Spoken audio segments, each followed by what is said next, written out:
Alors,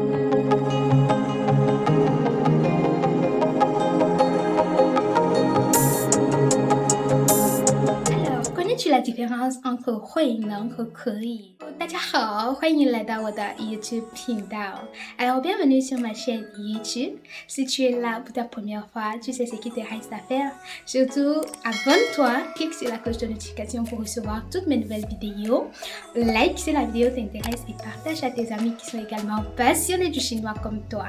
Alors, si tu veux apprendre le chinois, augmenter ton vocabulaire et être fluent au chinois, tu n'es pas sur la mauvaise place.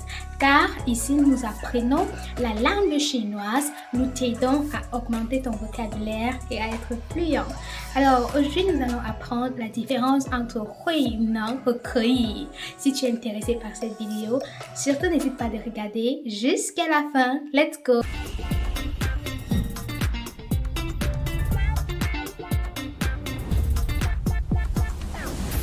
Alors, connais-tu la différence entre 会能 et 可以?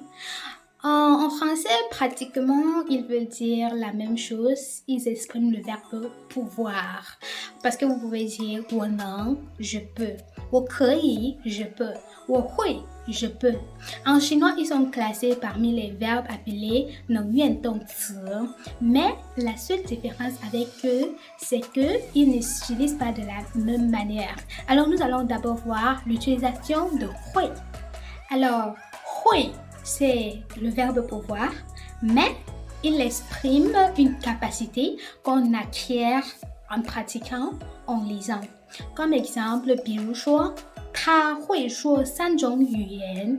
Elle sait parler 3 langues, ou alors elle peut parler 3 langues. Donc, ces langues, elle les a apprises.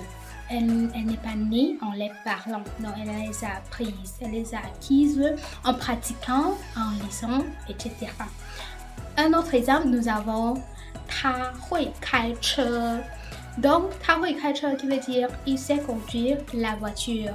Il sait conduire la voiture parce qu'il a appris à conduire. 所以这边我们只能用会. Alors, nous allons voir le deuxième verbe qui est 能. 能 exprime beaucoup plus le niveau de capacité ou alors une habilité à faire quelque chose. Comme exemple, 他能用汉语写论文. Donc, il est capable d'utiliser le chinois pour écrire son mémoire. 他能用汉语写论文.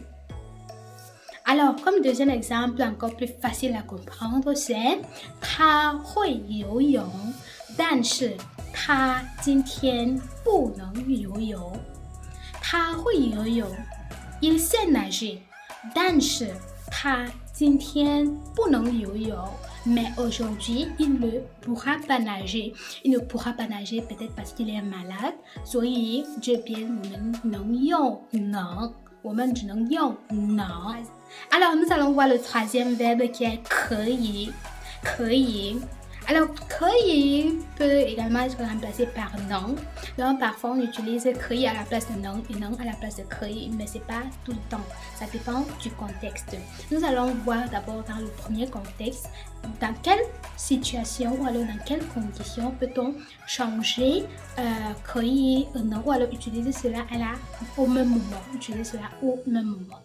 Exemple, nous avons lorsque vous demandez la permission, vous pouvez utiliser 能 和可以. 比如说，老师，我可以出去吗? Alors, monsieur, puis-je sortir? Là, vous pouvez également utiliser 能. 老师，我能出去吗? Dans le deuxième contexte, c'est lorsque vous demandez de l'aide. Vous pouvez utiliser 可以 和能. 比如说，你能帮助我吗? Peux-tu m'aider? 你可以帮助我吗? Peux-tu m'aider? Alors, le troisième contexte est lorsque vous interdisez quelque chose à quelqu'un. Donc, c'est dans le sens de l'interdiction. Vous pouvez utiliser 可以 ou alors 能. 比如说，你不能在这儿扔垃圾. Tu ne peux pas jeter les ordures ici. Donc, vous pouvez utiliser également 可以，你不可以在这儿扔垃圾。Donc, tu ne peux pas jeter les ordures ici. Alors, dans certains contextes, 可以 ne peut pas être remplacé par non. Comme exemple, lorsque vous donnez une suggestion, vous pouvez juste utiliser 可以。比如说，你可以试一下用这部手机。你可以试一下用这部手机。Donc, tu peux essayer d'utiliser ce téléphone. C'est une suggestion. Comme deuxième exemple, vous pouvez dire 你可以问一下其他同学。你可以问一下其他同学。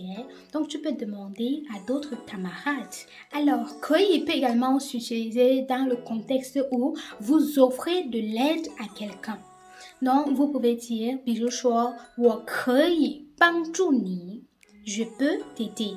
我可以帮助你 Alors, c'était tout pour aujourd'hui. J'espère que tu as maîtrisé l'utilisation de 会能和可以 et j'espère que tu vas juste laisser un commentaire, un exemple avec l'un de ces verbes. Nous nous reverrons donc pour une nouvelle vidéo la semaine prochaine et surtout, continue toujours à pratiquer car c'est en pratiquant qu'on devient parfait et c'est en pratiquant qu'on progresse.